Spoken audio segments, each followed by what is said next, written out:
За би энэ зээлийн хэлцээр үнэхээр ард иргэдийнхээ эрүүл мэндийн төлөө хийгдэж байгаа зээл учраас олон хүмүүс энэ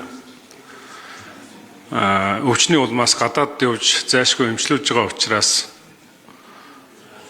маш их зардал гарч байгаа учраас дээрэс нь эх орон маань бас энэ яг энэ иргэдийн гадаад эмчлүүлсэн төлбөртэй холбоотойгоор бас тодорхой хэмжээний зардал Монголоос гарч байгаа учраас энэ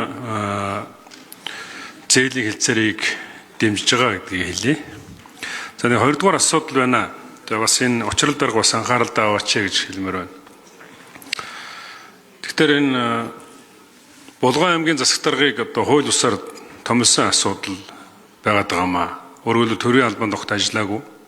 Тэгсэн мөртлөө төрийн албанд ажилласан материалаа бүрдүүлээд тэргийн Булган аймгийн ардын намын даргын хүсэл зөвлгөөгөөр бичгээр томилсон ийм асуудал гараад байгаа. Тэгэхээр өнгөрсөн хугацаанд энэ бүрэн учир гэдэг хүнийг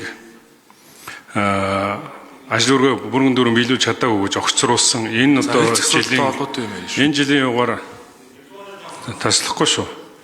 Энэ жилийн хангалтгүй үж үзсэн. Гэтэл энэ хүн бол иргэний эсхий ергийн газар санхүү удирдлагын газрын дагаар ажилласан гэж хуурамч анкет бөглөөд тэрнийхээ дагуу төрийн алба ашаагүй байж энэ ажлыг хийгээ явж байгаа. Иргэний эсхий үндэсний төв болон зочдууд буудлын нисэх буудлын удирдах газар ажиллаж байсан гэж үзэж байгаа. Гэхдээ энэ бол аж ахуйн тооцоод газар гэрээгээр ажилдаг төрийн захиргааны болон төрийн үйлчлэгээний албан тушаалтан тэнд ажилддаг. Тийм учраас хууль бусаар томилогдсон энэ хүнээс болж Булган аймгийн ажил төрөлд оголдож ажлынх нь үзүүлэлт маш их муудаж байгаа. Тийм учраас энэ хүнтэй хариуц тооцохыг засгийн газрын тэргүүн зандан шатраас шаардж байна.